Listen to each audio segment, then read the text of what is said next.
LU11 की location आपको समझ में आ गई। मैं दोबारा समझा देता हूँ। LU11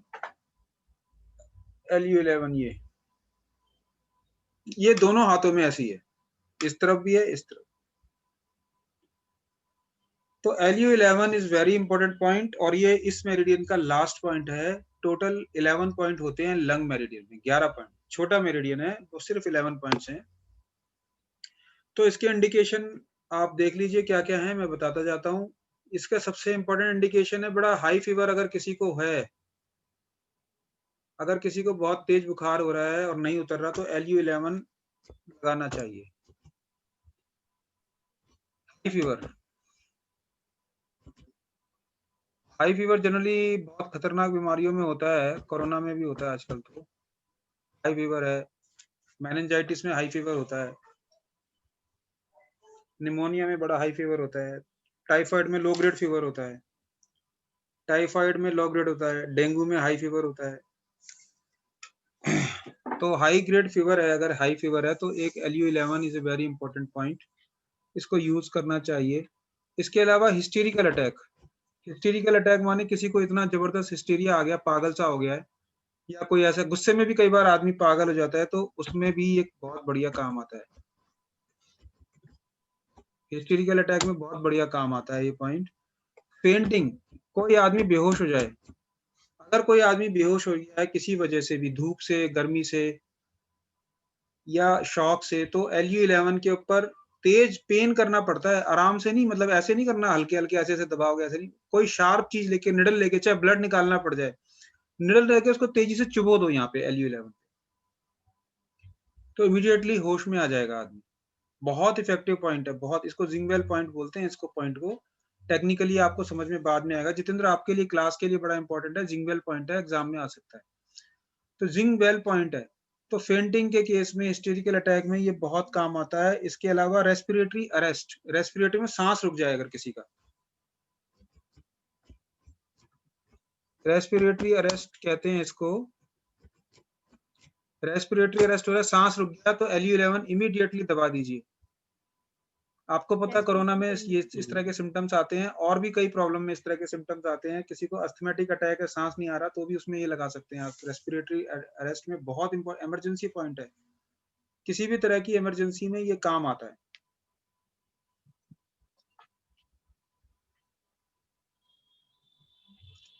तो इसे इमरजेंसी पॉइंट, जनरली लोग ये सोचते हैं कि एक्यूपंक्चर वगैरह थेरेपी, मैं सच बता रहा हूँ, ये इमरजेंसी के लिए नहीं है। तो ज्यादातर लोगों की ऐसी सोच होती है कि ये सिर्फ दर्द के बीमारियों में काम आता है। आपने भी पहले ये सोचा होगा, और आपको भी ये लोग मिलेंगे जो ये सोचते हैं कि एक्यूपंक्चर दर्द वगैरह में बहुत अच्छा काम करता है। लेकिन acupuncture is a complete therapy. जैसे आयुर्वेद एक कंप्लीट थेरेपी है, एलोपैथी एक कंप्लीट थेरेपी है, होम्योपैथी एक कंप्लीट थेरेपी है। How judiciously we are using it, कितनी समझदारी से हम उसको यूज करके उसका फायदा उठा सकते हैं, वो डिपेंड करता है उस पर कि हम कितना फायदे उठा रहे हैं उसका, उतना ही अच्छा वो रिजल्ट देगा। लेकिन एक्यूपंक्चर एक पूरी कंप्लीट थेरेपी है, उसमें कोई भी ऐसी बीमारी नहीं है जिसका इलाज ना हो। अगर कोई छोटा बच्चा, न्यू बॉर्न बेबी, बिल्कुल न्यू बॉर्न पैदा हुआ बेबी है, और उसको वो सांस नहीं आ रहा है या रो नहीं रहा है, तो उस केस में भी LU11 काम करता है। हालांकि उसका मौका हमको नहीं मिलता है ऐसा करने का, लेकिन वो बड़ा कारगर है। तो किसी भी तरह की रेस्पिरेटरी प्रॉब्लम, जो पफ वगैरह लेते हैं, और अगर पफ भूल गए हैं कहीं पे और सांस नहीं आ रहा है, तो आप बस में, ट्रेन में, हवाई जहाज में उनकी हेल्प कर सकते हैं। LU11 याद रखिए। किसी को आफ्टरनून फीवर, दोपहर को फीवर आता है, आफ्टरनून फीवर में भी LU11 बहुत इफेक्टिव है। बहुत हाई ग्रेड फीवर है, फीवर नहीं उतर रहा, दिमाग पे चढ़ा जा रहा है, तो आप यहाँ पे LU11 पे, मैं तो इसके निडल ब्लड भी निकाल लेते हैं एक ड्रॉप, इस पॉइंट से निडल मार के एक ड्रॉप ब्लड निकाल दो। अगर आप एक ड्रॉप ब्लड निकाल देंगे तो भी काम करेगा, इमीडिएटली बुखार जो है वो थोड़ा सा कम हो जाएगा। तो ये दो पॉइंट हमने करे आज, LU9 और LU11। आज बाकी क्या, कहाँ गए कुलदीप जी? कुलदीप जी का डिस्कनेक्शन हो गया, बार बार डिस्कनेक्ट हो जाती है। ठीक है जी, बार बार आज मुझे लग रहा है बाकी लोगों का डिस्कनेक्ट हो रहा है, सिग्नल की प्रॉब्लम होती है थर्सडे को, इसका मतलब।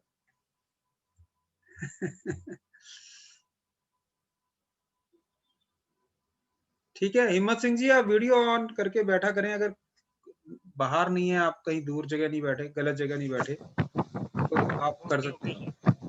बाकी आपकी मर्जी है, ऐसी कोई बात जरूरी नहीं है आपको ऐसा करना है। सर आदेश का फॉलो, मर्जी है, मन की मर्जी, आपकी मन की बात है। ठीक है जी, आपको यहाँ तक आज जो हमने पढ़ाया ये सब समझ में आ गया होगा। आप कुछ और कोई क्वेश्चन करना चाहें तो पूछना चाहें, आप दोनों ही रह गए हैं तो पूछ सकते हैं। ठीक है, LU9, LU11 clear. LU9 is a influential point of vascular disease.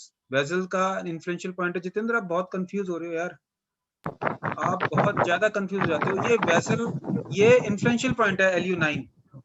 LU1 alarm point है और LU11 जिंगवेल पॉइंट है। ये तो मैंने कराए थे, मुझे लग रहा है मुझे दोबारा सारे कराने पड़ेंगे क्या आपको? Jingle point mean sir, jingle ये बताया, आपकी, क्या बताया?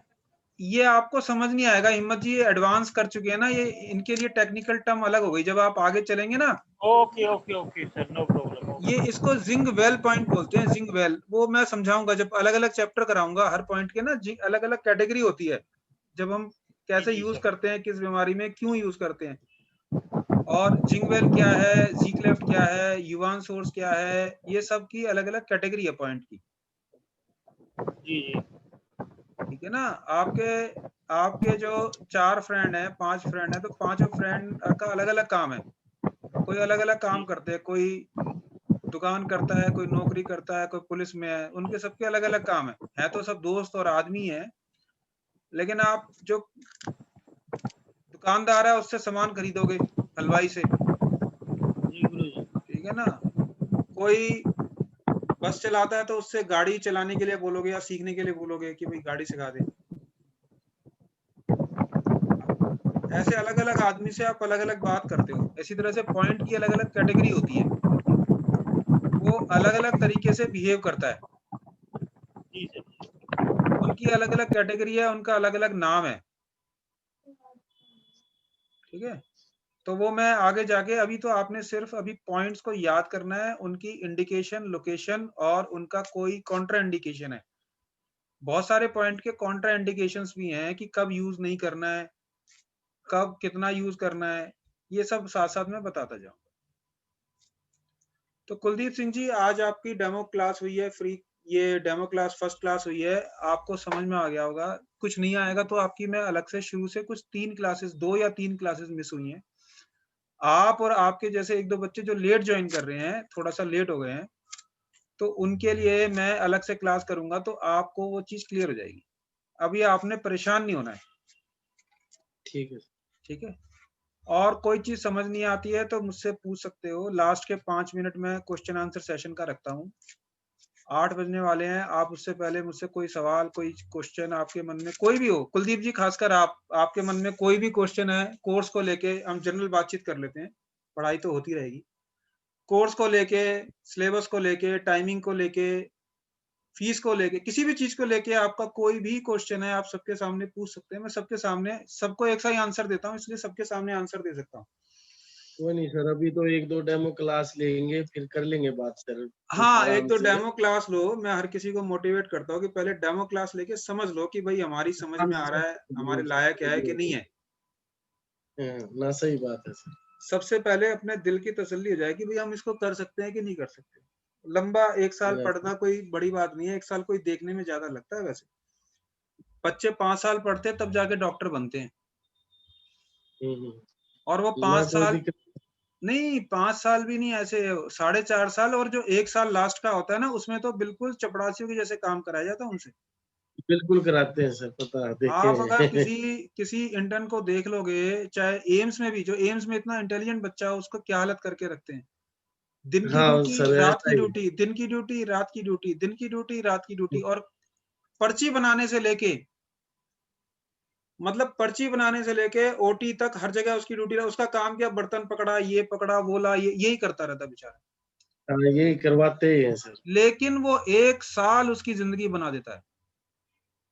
अगर उसने वो 1 साल नहीं करी मेहनत और जी चुरा लिया तो फिर वो फेल, फ्लॉप है, पूरी जिंदगी खराब है उसकी। तो इसलिए ये मेडिकल साइंस है, इसमें कच्चा काम नहीं होना चाहिए। और यही ध्यान में रख के मैंने एक कोर्स शुरू किया कि ये जो कच्चे पक्के लड़के निकल रहे हैं, आ रहे हैं, ये ना आए। कच्चे पक्के लड़के ना निकल के पक्के पक्के लड़के निकले हैं, जिनको सब कुछ आता है, घबराएं नहीं। दुनिया में किसी के सामने भी बैठे तो ये ना बोलें कि यार हमें तो कुछ नहीं आता, क्या करें। तो आपको एक्यूपंक्चर के साथ साथ एनाटॉमी की क्लास होगी, बहुत जरूरी है। ये मैं इतना जरूरी है, जैसे आप क्या रेडियस है, अल्ना है, वैसे आपको समझ में, लेकिन आपको देखना चाहिए रेडियस कैसी होती है, अल्ना कैसी होती है, क्या उसका स्ट्रक्चर है, क्या मतलब है उसका। हार्ट कैसे काम करता है, कितने चैम्बर होते हैं, किडनी की फिल्ट्रेशन कैसी होती है, कैसे काम करती है, सब आनी चाहिए। ये आए बिगर आप कैसे समझेंगे शरीर क्रिया विज्ञान क्या है, एनाटॉमी क्या है। इसके अलावा फिर पैथोलॉजी क्या है, कैसे बैक्टीरिया वायरस क्या होते हैं। बहुत सारे लोगों को नहीं डिफरेंस पता। आप बता सकते हैं बैक्टीरिया और वायरस में क्या डिफरेंस होता है? वैसे ही जनरल पूछ रहा हूँ, अगर आप बताना चाहें तो कोई। हिंदी में उसको बैक्टीरिया को कहते हैं जीवाणु, और वायरस को क्या कहते हैं? आप हिंदी के जानकार हैं सब लोग, हिंदी में क्या कहते हैं वायरस को? हिंदी में वायरस को कीटाणु कहते सर, हैं कीटाणु बोलते हैं सर। कीटाणु। वो तो जीवाणु कीटाणु यही होता, वायरस वायरस को बोलते हैं विषाणु। विषाणु। विष है, उसके अंदर जहर भरा है। और बैक्टीरिया में अच्छा भी होता है, बैक्टीरिया खराब भी हो सकता है। बैक्टीरिया, अच्छे बैक्टीरिया भी आपकी बॉडी में, ई कोलाई बहुत अच्छा है, ये सब खाना हजम करते हैं आपकी बॉडी में, फ्रेंडली बैक्टीरिया हैं। लेकिन वायरस ज्यादातर खतरनाक हैं, इसलिए इनको विषाणु बोला गया। विष से भरे हुए छोटे छोटे बैग्स हैं, बंडल्स हैं। ये जहां जहां जाते हैं, जिसके अंदर जाते हैं, अपना जहर छोड़ देते हैं। और आपको पता होना चाहिए कि बैक्टीरिया आधा जिंदा होता है, आधा मरा होता है, मतलब जिंदा नहीं होता। तो ये छोटी छोटी बातें एक मेडिकल साइंस के आदमी को, जो कि डॉक्टर की कुर्सी पे बैठा है, लोगों की नजर में वो डॉक्टर है, उसको ये बात अगर नहीं पता है तो फिर ये कोई अच्छी बात है क्या, बताओ। और आपका कॉन्फिडेंस लेवल भी कम होता है। मतलब बात उसकी नहीं, आपका अपना भी, आप सोचते हो यार हमें कुछ नहीं आता, लेकिन आपको सारा सिलेबस एक बार थोरोली हो जाएगा तो आप बोलोगे मुझे पढ़ा है, मैंने सुना है। तो बैक्टीरिया, वायरस और कीटाणु माने कीट, कोई भी कीटाणु, पिस्सू से लेके छोटे से किसी चीज से लेके वो कीटाणु है। तो पर हिंदी इंग्लिश के चक्कर में नहीं पड़ के बैक्टीरिया को बैक्टीरिया बोलो, वायरस को वायरस बोलो, इसी में भलाई है। जो पढ़ाई कर रहे हैं उसी की भाषा बोलने, हरियाणा में हरियाणा की बोलो यार, तमिलनाडु में तमिल सीख लो। सही बात। अब तमिलनाडु में हरियाणा की बोलोगे तो ना उसकी समझ में है ना हमारी समझ में ठीक है। तो हरियाणा में हरियाणा चलेगी और तमिलनाडु में तमिल की चलेगी भाई, ऐसा ही है। ऐसी जब मेडिकल साइंस पढ़ रहे हैं तो अभी तो अंग्रेजों की चल रही है, उनकी रिसर्च है। जिस दिन हम लोग अपनी रिसर्च कर करके निकालने लगेंगे अपने नाम। अभी जो टेस्ट करने का वो जो किट निकाली है, कोरोना किट, उसका नाम पता क्या रखा है? फलूदा। जैसे फलूदा आइसक्रीम होती है। तो जब आप रिसर्च करेंगे, अपना अपना नाम तो आप तभी देंगे ना जब आप रिसर्च करके निकालेंगे। अब दूसरा जब रिसर्च कर रहा था, वो तो अपना ही नाम देगा। सही बात। अगर हमने वायरस पे रिसर्च करी होती तो हम अपना अपना विषाणु बोलते, सारी दुनिया को विषाणु बोलना पड़ता। तो अभी क्या है ना कि रिसर्च जो कर रहा है उसी का हाथ ऊपर है। अभी हमने पहली बार एक रिसर्च करके चीज निकाली है कि हमने छोटी किट निकाल दी कोरोना को। आपको पता है कि नहीं, निकल गई है कोरोना को टेस्ट करने की स्ट्रिप आ गई। जैसे ब्लड टेस्ट करते हैं ना, वैसी स्ट्रिप आ गई छोटी सी, वो घर में टेस्ट हो जाती है, 10 मिनट में रिपोर्ट आ जाती है उससे। उसका नाम है फलूदा, आईसीएमआर ने बना दी है। तो मेरे ख्याल टाटा उसको प्रोडक्शन शुरू कर रही है, अगले महीने से मार्केट में आ जाएगा। तो फलूदा आ गया है। अब फलूदा इसलिए रखा गया उसका नाम, जैसे फलूदा आदमी 2 मिनट में खा लेता है बना के तो कंपनी ने वही उसका नाम रख दिया फेलूदा, FELUDA, फेलूदा। तो वो फलूदा के नाम से बनाया। तो फलूदा बाहर के लोगों को क्या समझ में आएगा फलूदा क्या होता है, बताओ उन्हें तो अजीब ही लगेगा। उन्हें लगेगा ये फेलूडा है, फेलूडा है। तो वो जब बाहर एक्सपोर्ट करेंगे आप, और ये बहुत सारे देशों में एक्सपोर्ट होने वाली है किट, क्योंकि इससे सस्ती किट कहीं नहीं है। कुछ 500 रुपए के करीब रेट है इसका। अब वो चक्कर खत्म होने वाला है कोरोना का, कि वो भाई मर गए, कहाँ से टेस्ट कराएं, ये सब अगले महीने से लगभग खत्म हो जाएगा। ये सरकारों को भी समझ में आ रहा है, तो बहुत लार्ज स्केल पे इसका प्रोडक्शन शुरू होने वाला है। किसी को भी कुछ होगा, डॉक्टर या आप भी घर में जैसे ब्लड टेस्ट करते हैं यूरिन का या ब्लड का करते हैं, वैसे ही इसका फेलुदा का टेस्ट हो जाएगा।